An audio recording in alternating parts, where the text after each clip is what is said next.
சத்யா அவர்கள், சகோதரி சத்யா அவர்கள் அழகான ஒரு கேள்வி தான் கேட்குறாங்க.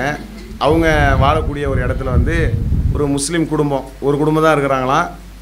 இவங்க போனால் கொஞ்சம் கூட மதிக்கிறதே கிடையாது, வீடில் கூட அக்செப்ட் பண்ணுறது இல்லை, ஏற்றுக்கிறது இல்லை.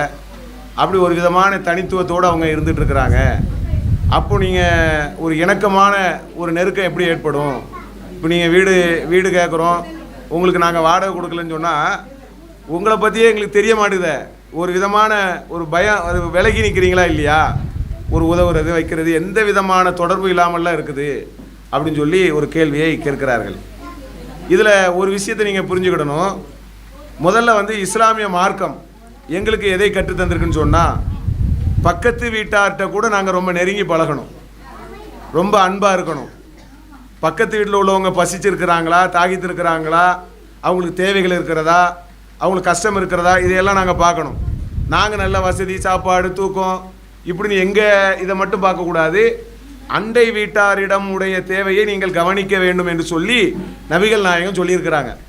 எந்த அளவுக்கு சொல்லியிருக்கிறாங்கன்னா, அண்டை வீட்டாரை சொந்தக்காரர் என்று சொல்லி விடுவார்களோ என்று நாங்கள் நினைக்கக்கூடிய அளவுக்கு அண்டை வீட்டாரை நபிகள் நாயகம் ரொம்ப முக்கியத்துவம் கொடுத்து பார்த்தார்கள் அப்படின்னு சொல்லி பொன்மொழிகள், நபிகள் நாயகத்தினுடைய பொன்மொழிகள் வருகிறது.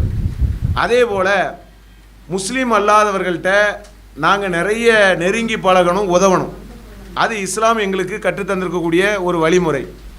அதுக்கு ஒரே ஒரு விஷயத்தை மட்டும் நான் சொல்கிறேன் கேளுங்க.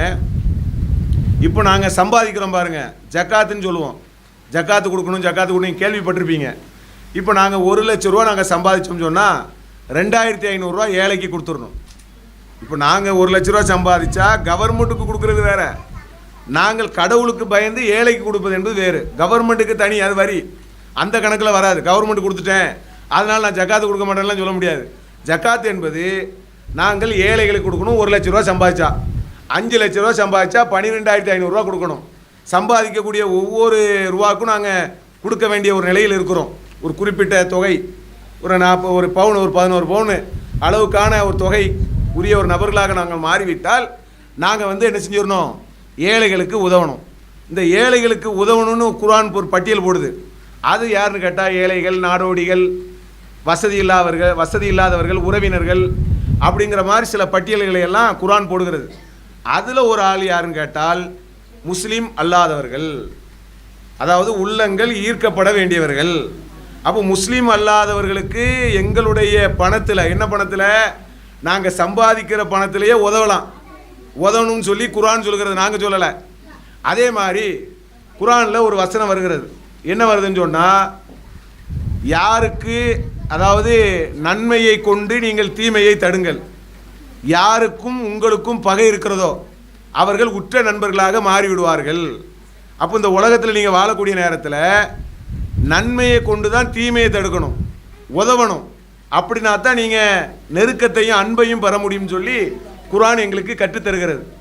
இந்த அடிப்படையில் தான் ஆரம்பத்தில் ஒரு முன்னுரை சொன்னாங்கல்ல, இரத்த தானம் நாங்கள் செய்கிறோம். அதே போல் கொரோனா காலகட்டத்தில், கஜா புயல் காலகட்டத்தில் நிறைய நாங்கள் உதவணும் இப்படிலாம் நாங்கள் சொன்னோம்ல. அதை வந்து உளப்பூர்வமாக நாங்கள் செஞ்சதில் அதிகமாக பயனடைஞ்சது யாருன்னு கேட்டால் முஸ்லீம் அல்லாதவர்கள் தான். இன்றைக்கி கூட நாங்கள் ரத்தத்தை கொடுக்குறோம். இப்போ நீங்கள் இந்த நிகழ்ச்சியில் முடிகிற நேரத்தில் கூட யாராவது ரத்தம் கேட்டால் ரத்தத்தை கொடுப்போம். இந்த ரத்தம் கொடுக்கக்கூடிய நேரத்தில் யாருக்கு கொடுப்போம்னு கேட்டால் முஸ்லீம்களுக்கு தான் ரத்தத்தை கொடுப்போம், மற்றவங்களுக்குலாம் ரத்தம் கிடையாது அப்படிங்கிற பேச்சுக்கே இடம் கிடையாது. ரத்தத்தையே கொடுக்குறோம்னா வேறு என்னத்தை கொடுக்கணும் யோசிச்சு பாருங்கள். ரத்தத்தை கொடுப்பதற்கே முன்னுக்கு வரக்கூடிய ஒரு சமுதாயம் வேறு என்னத்தை கொடுக்கணும்னு இருக்குது? சாப்பாடு கொடுக்குறதுல என்ன தடை, உதவுறதுல என்ன தடை, அவங்களுக்கு உதவியாக இருக்கிறதுல என்ன தடை? அப்போ எந்த தடையும் கிடையாது. அப்போ நல்ல ஒரு இணக்கமாக முஸ்லீம் அல்லாதவர்களோடு பழக வேண்டும் என்பதுதான் இஸ்லாம் எங்களுக்கு கற்றுத்தந்திருக்கக்கூடிய வழிமுறை. அதனால தான் அந்த கொரோனா காலகட்டம் அந்த நேரங்களில் இறந்து போனாங்க, நிறைய பேர் இறந்து போனாங்க. அதில் சில பேர் தாயுடைய இறப்பை வந்து மகன் தொட மாட்டேன்ட்டாங்க. அது முஸ்லீம்னு கிடையாது, எல்லா மதத்தை சார்ந்தவங்களும். எங்களுடைய அமைப்பை சார்ந்தவங்க முஸ்லீம், நாங்கள் குர்ஆனை படித்து விளங்கி நபிகள் நாயகத்தினுடைய பொன்மொழியெல்லாம் விளங்கி அதை மக்கள்கிட்ட சொல்கிறோம் பாருங்கள். நாங்கள் உளப்பூர்வமாக இறந்து போனவர்கள் முஸ்லீம் அல்லாதவர்களாக இருந்தாலும் சரி அவங்களுக்கு நாங்கள் உதவணும். அவங்களுடைய இறப்பில் போய் நின்னோம், அவங்களுக்கு உறவினர்கள் வராட்டா கூட நாங்கள் போய் நின்னோம். அப்போ இறப்பில் போய் அவங்களுக்கு எல்லா விதமான உதவியும் நாங்கள் செய்கிறோம்னு சொன்னால் இதை விட வேறு என்ன மனிதநேயம் இருக்க முடியும்னு சொல்லுங்கள். அதை கொரோனா காலகட்டத்தில் செஞ்சோம். அதே போல் இந்த கஜா புயல், சென்னையில் ஒரு பெரிய வெள்ளம் ஒன்று வந்துச்சு பாருங்கள். அப்போல்லாம் வந்து கிட்டத்தட்ட ஒரு 10 கோடிக்கு நெருக்கமான அளவுக்கு நிறைய பொருளாதாரங்களை திரட்டி, வசதி உள்ளவங்ககிட்ட திரட்டி கொடுக்கக்கூடிய பல சகோதரர்கள் அவர்களிடமிருந்துலாம் வாங்கி எல்லா மக்களுக்கும் உதவணும். அதில் 70% பேர் முஸ்லீம் அல்லாத சகோதரர்கள். ஏன்னு கேட்டால் வெள்ளங்கிறது முஸ்லீம்னு பார்த்து வர்றதில்லை. வெள்ளம் வந்துச்சுன்னா முஸ்லீம் ஏரியாவுக்கு வராமல் கூட இருந்திருக்கலாம். வெள்ளம் மொத்தமாக வந்துச்சு. கிறிஸ்டின் இருக்கிற இடம், இந்துக்கள் இருக்கிற இடம், எல்லா இடத்துக்கும் வந்துச்சு. நான்லாம் கூட வில்லிவாக்கத்துக்கு போனேன். வில்லிவாக்கத்துக்கு பாருங்கள், அந்த சென்னையில் ஒரு பெருவெள்ளம் வந்துச்சுன்னு நினைக்கிறேன். அது ஒரு 8 வருஷம் ஆயிடுச்சுன்னு நினைக்கிறேன்.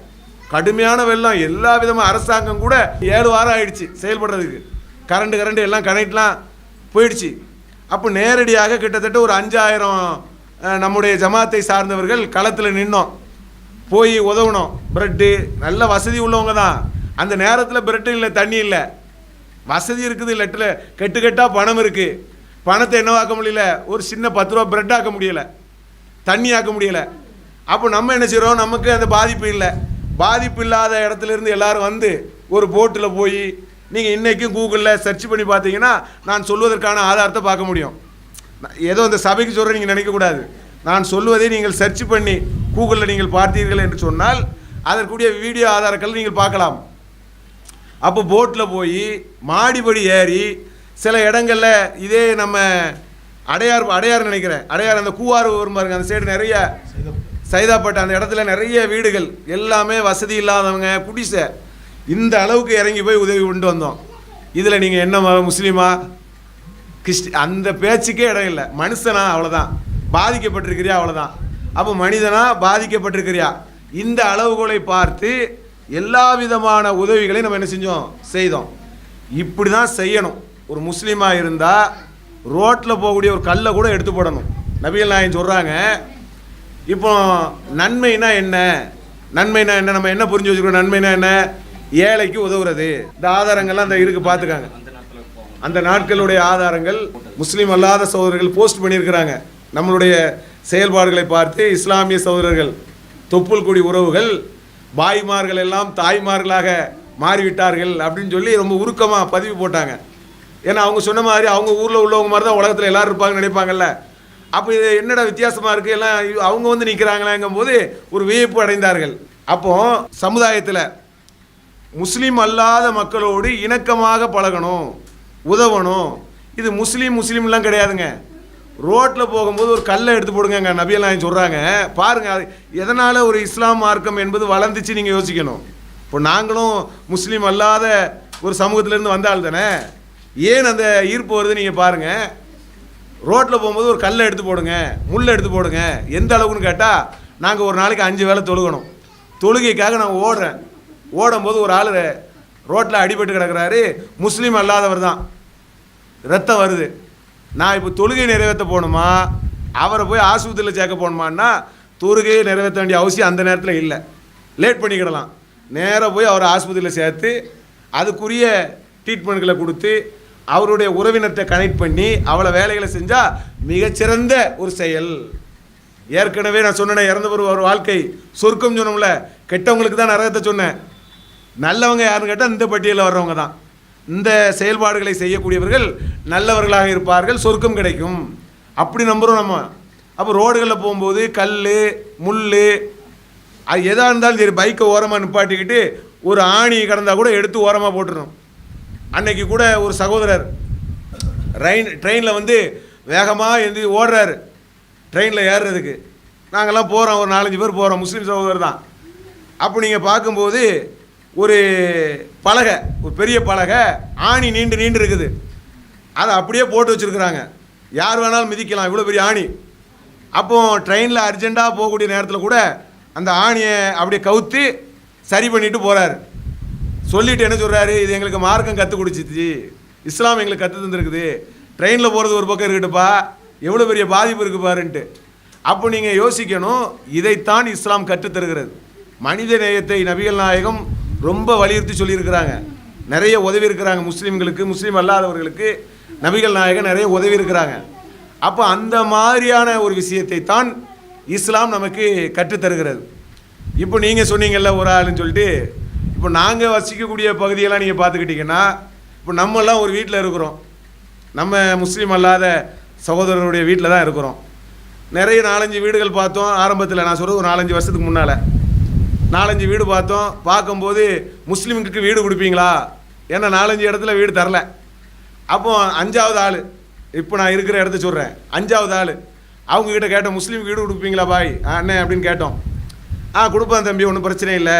ஏன் அப்படி கேட்குறீங்க? இல்லை 4-5 இடத்துல கொடுக்கலங்க, ஒன்றும் பிரச்சனை இல்லை, நான் உங்களுக்கு தர்றேன்னு சொல்லி அவர் வீடு வாடகைக்கு தந்தார். அது ஆயிடுச்சு, ஒரு 4-5 வருஷம் ஆயிடுச்சு. நம்ம அணுகுமுறை, இஸ்லாம் நமக்கு காட்டி தந்த அணுகுமுறைலாம் இருக்குது பாருங்கள், அதெல்லாம் வச்சுக்கிட்டு அவங்க என்ன செய்கிறாங்க, நீங்கள் வீடு காலி பண்ணி போகக்கூடாது, வீடு காலி பண்ணால் நீங்கள் சொந்த வீட்டுக்கு தான் போகணும். யார் சொல்கிறா? முஸ்லீம் அல்லாத சகோதரர் சொல்கிறார். முஸ்லீம் அல்லாத ஹவுஸ் ஓனர் நம்முடைய நடவடிக்கைகள், பேச்சுகள், அணுகுமுறைகள் இதெல்லாம் நமக்கு வர்றதில்லை, இஸ்லாம் கற்றுத்தந்தது. அதுக்கு தான் சொல்ல வரேன். இஸ்லாம் எதை கற்றுத்தருதுன்னு சொன்னால், அண்டை வீட்டாருக்கு தொல்லை கொடுக்கக்கூடாது, நோவினை செய்யக்கூடாது, தீங்கு செய்யக்கூடாது, மோசடி செய்யக்கூடாது, பாதிக்கப்படக்கூடாது, தேவைப்பட்டால் விட்டு கூட போடலாம். விட்டு கொடுத்தவர்கள் கெட்டு போக மாட்டாருன்னு சொல்லுவாங்கள்ல, விட்டு கூட போகலாம். இப்படியெல்லாம் விட்டு கொடுக்கக்கூடிய ஒன்றை தான் இஸ்லாம் கற்றுத்தருகிறது. அப்போது இந்த மாதிரியும் இருக்கிறோம். அது எப்போன்னு கேட்டால், நீங்கள் இந்த மாதிரி பழகினா தான் தெரியும். இந்த மாதிரி இப்போ உங்களுக்கு வாய்ப்பு கொடுத்துருவோம்ல, இஸ்லாம் ஒரு இனிய மார்க்கம். எங்கள் சமுதாயத்தில் ஒரு நபர் அவங்க இருக்கிறாங்கன்னா, அது அவங்க கேரக்டரா அல்லது அவங்க மார்க்கத்தை கரெக்டாக படிச்சிருக்கிறாங்களா, பின்பற்றுறாங்களா, அவங்க அதை தெரிஞ்சிருக்கணும்ல. மார்க்கம் என்று சொல்லக்கூடிய ஒன்றை அவர்கள் தெரிஞ்சிருக்க வேண்டும். தெரிந்தால் தானே அவங்க பின்பற்றுவாங்க. அப்படி இருக்கிறார்களா அல்லது என்ன நினைப்பில் அவங்க இருக்கிறாங்கங்கிறதெல்லாம் நமக்கு தெரியலை. அப்படி ஒரு வேளை இந்த சகோதரி சத்யா அவர்கள் சொன்னது போல அந்த குடும்பம் அப்படி இருக்கும் என்று சொன்னால், இந்த நிகழ்ச்சியின் மூலமாக நம்ம கோரிக்கையாக வச்சுக்கிடுறோம். பாருங்கள், எத்தனையோ மக்கள் நேசிக்க நம்மை காத்து கொண்டு இருக்கிறார்கள். ஆனால் நம்ம அப்படி இருக்கக்கூடாது. அவங்ககிட்ட பழகணும், உதவணும், பல வாய்ப்புகளை பயன்படுத்திக்கிடணும். இப்போ நம்ம எல்லாம் வியாபாரங்கள் செய்கிறோம், முஸ்லீம் அல்லாத பல சகோதரர்கிட்ட தான் வியாபாரங்கள் செய்கிறோம். அப்போ சொல்லுவாங்க, பாய் கடையில் கரெக்டாக இருக்கும் சொல்கிறாங்களா இல்லையா? பாய் கடையில் இடம் கரெக்டாக இருக்கும், பாய் கரெக்டாக இருப்பார், 1000 இருந்தாலும் பாய் கரெக்டாக தான் இருப்பார் சொல்கிறாங்களா இல்லையா? அதில் அந்த பேச்சில் ஏன் வருது? செயல்பாடுகளை இஸ்லாம் நீங்கள் இடையில மோசடி பண்ணக்கூடாது அப்படிங்கிற பல விஷயங்களெல்லாம் சொல்லி தந்திருக்கிறது.